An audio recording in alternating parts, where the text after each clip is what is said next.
I honestly have no idea. I don't know if it's going to be an honest race from the gun, people just want to take it out and try to chase that national record, or if it's going to start out a little slow and then just ramp up into like closing sub 410 like it was at Brooks PR last year. I'm really just trying to prepare myself to like go against whatever's thrown at me, whatever tactics that is, and just be able to respond however I can. Hey, I've heard, Taven and Josiah say that they really want to take it. I think it'll be strung out for sure. I don't know that a pack will break off. I mean, it's such a deep field that so many guys are capable of running at that pace and competing with everyone else. So I think it'll be strung out. I don't think it'll break away, but how fast, I don't know. I think it's hard. It's an unpredictable race almost. Like it could go slow, it could go fast, it could string out, it could be packed, but I think it'll probably end up closing hard. With that many like fast guys in it, I think it's bound to have break points and be an interesting race to watch. So just got to be prepared and be in the mix. So it could go a lot of different ways for sure. In reality, I'm just trying to go out there and just race. If it ends up being, who knows, an 8:48, mid 8:30 race like it was last year, that's fine. Or if it ends up being a national record like an 8:20s race, that's awesome too. But I think I just need to be able to put myself in that race, however fast we're going, and just try to compete and try to get as high up place as I can. We're in hip number 2 out of Crater, Oregon. He has run under 4 minutes for the mile. 3:59.61, Tavon Kitchen. We're in hip number 3. It is his birthday today. He turned 16 when he was just a 15-year-old. He ran 3:58.35 for the mile. That is the fastest mile ever run by a 15-year-old. This is Sam Ruthe. Hip number 4, also out of Crater High in Oregon, also a sub 4-minute miler. He's run 3:57.47, Josiah Tostenson. We're in hip number 5 out of Mercer Island, Washington. He's a sub 4-minute miler. He's run 3:56.66, Owen Powell. Hip number 10 out of Marist, Georgia, senior. Last week, he broke 4 minutes for the mile. 3:59.79, Tommy Latham. Hip 16 out of Menlo High in California. 8:48 here last year, Landon Pretry. Hip 17 out of Winnetka High in Illinois. New Balance Indoors 8:51 this year, Ben Crane. And hip number 20 out of North Allegheny, Pennsylvania. He's run 4:07, Jack Bertram. Hip 21 out of Mountain Vista, Colorado.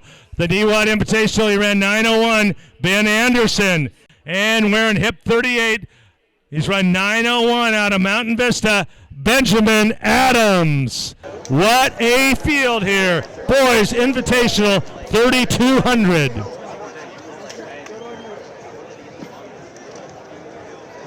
Gun is up. You're going to back up.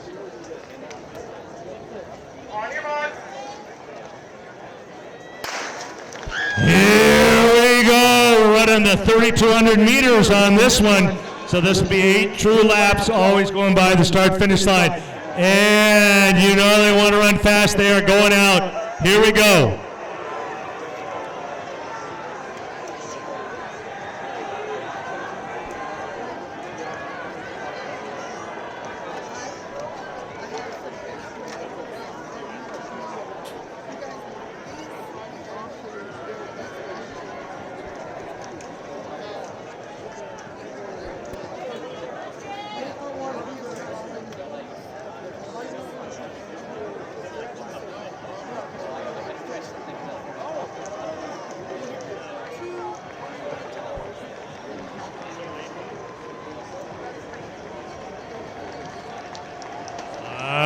We're settling in a little early here. And this will be, and it's hard to say, but a relatively pedestrian 66.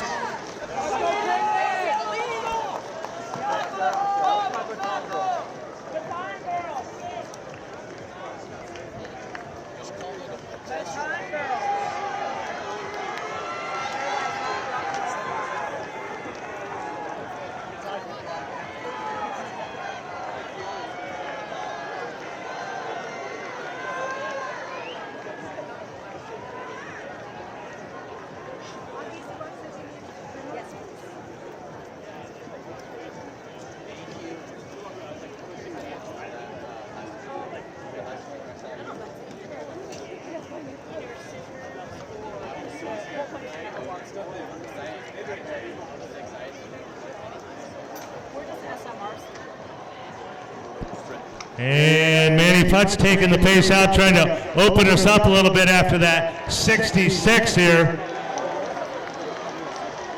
Putz, Anderson, Tostenson, everybody in it. We come by at 2:14.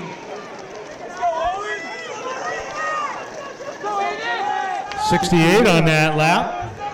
We're certainly on sub 10-minute pace, but just barely. Putz, Daggy, Powell, Pfeiffer, Latham, Noonan, Boss, Burton, Tostenson, everybody in it.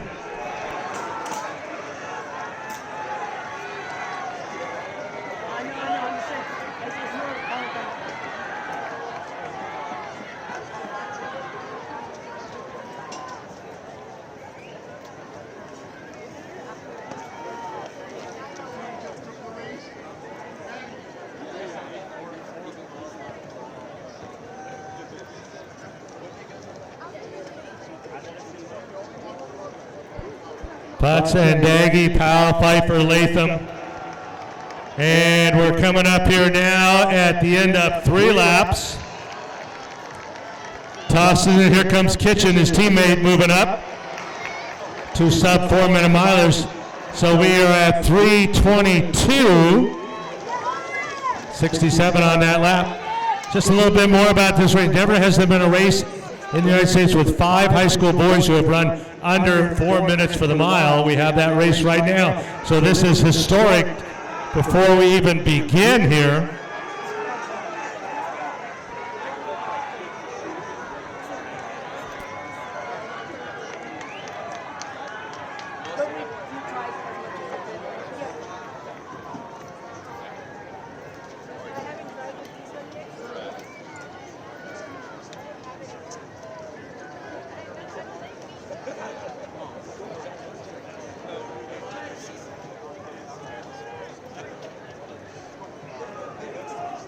Pfeiffer moving back up, Tostenson and Anderson, Adams all moving into position. And Sam Ruthe in the all black of New Zealand there, he's in that 2nd or 3rd spot if you go right on the rail. 2nd, 4:29. I think we're going to set an Arcadia Invitational record for the fastest 2nd mile. Because 4:29 for this group is warm-up.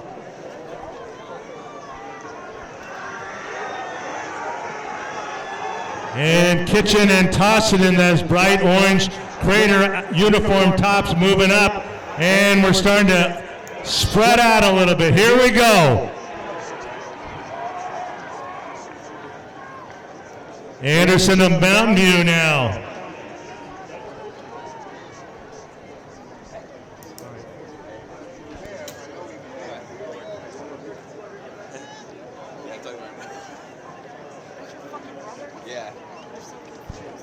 Daggy on the inside, Kitchen on the outside, coming up with 1,200 to go.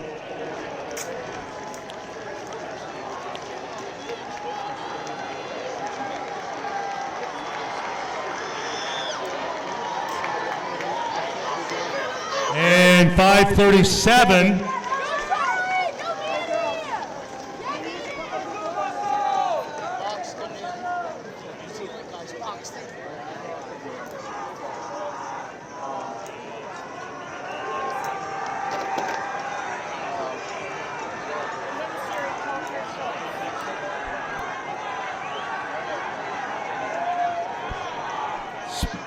Spencer of Harriman moving up now.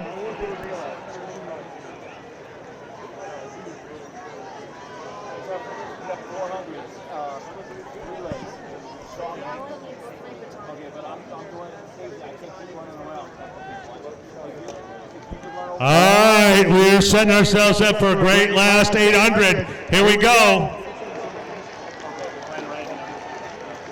Tostenson on the outside. Ruthe still tucked in the middle of that group. Owen Powell moving up. Here we go. 800 meters to go at 6:42.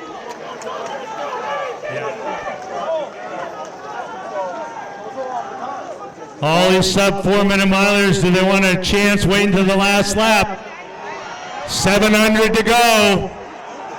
700 to go and 20 boys in it.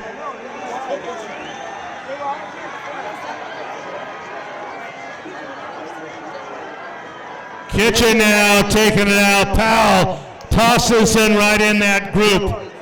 Latham in there.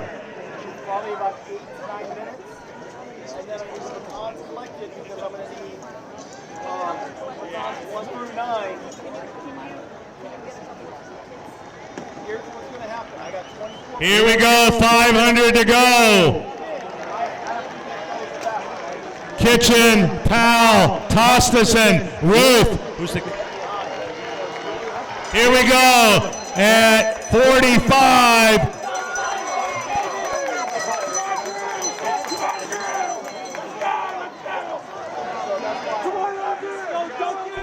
Latham of Marist in that group. And now Powell making the big move.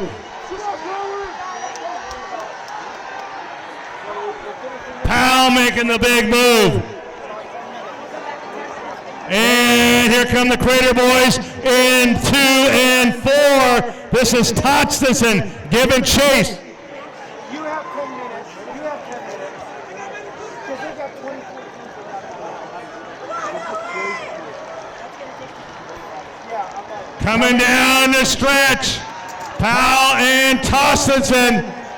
And we have spread out, but it's going to be fast. 8:39 for Powell. Tostenson second at 8:40.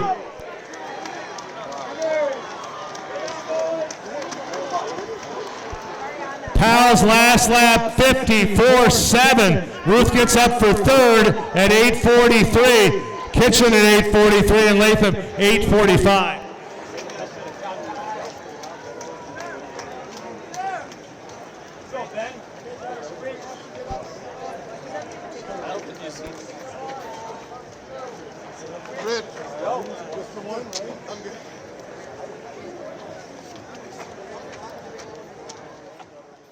My name's Owen Powell. I go to Mercer Island High School and I'm a senior. I mean, I really thought this was going to be like an 8:25 race. I was fully mentally prepared to go out in like 4:15 or something absurd. I'm always very confident in my kick. I think that's like a 1:08 guy is what I think I am. We came through in like 4:30. I had a little smile on my face. I was happy as a clam there. And I was just hoping that it'd come down to like 400, 600, 800 to go like it did. It really worked out today. And I think this race really played into my cards. Yeah, I knew it was going to be a really quick last mile, last 800. To be honest, I thought it'd be quicker. Like, I thought somebody, particularly the Crater boys, were going to take it with a mile to go, 1,200 to go. And I kept waiting for them to go, and they just didn't. Taven took the lead with 700 to go, and it was a battle after that. I knew I was just hanging in there, ready to close. I felt all right, gave it a go, but Owen Powell, 54 last lap is just unreal. Great runner, and they all had me. All the milers got me today, but yeah. I was prepared to go out in like 4:15. Like I've done that in workouts to like kind of prepare myself for this. So like when I just came through and a little slower than everyone thought, I just knew I had to be up there in the front pack, always within striking distance and not let people too far ahead. My coach just told me not to lead until probably 800 to go. Just like if it is slow, then just let it be slow. I think a lot of runners in general, especially high schoolers, are just very time orientated in their heads. So I think a lot of people, when they see they don't go out in this mile split they want or 400 split or whatever it is, they kind of like freak out and tense up. But yeah, I think that's why there's a beauty in just trying to race for place, because then you can just be comfortable, exactly like I said, in an 8:25 race or an 8:45 race. It really just seemed like no one wanted to lead, and like that's fair. I didn't want to either. So everyone, I love high school running so much just because everybody's so encouraging. Everybody's saying congrats to each other after the race. Today was no exception. But yeah, I mean, I bet there definitely was a little bit of shock, not probably just in the crowd of the people watching, but definitely in the field itself. Like I saw people turning their heads, like they're like, "What's going on? We're going so slow." It almost seemed like people were trying to wave us to go on, like faster in the race. I want to thank first of all my coach, Susan Empey. She's always here in races, always giving me right advice, and I would not be here today if it weren't for her. So biggest shout out goes to her. But definitely next would be my parents and my teammates and friends. They're always so supporting, and they're always pushing me as hard as I can. They're always pushing me to my limits and pushing me to be the best version of myself, and I cannot be more thankful for them for doing that.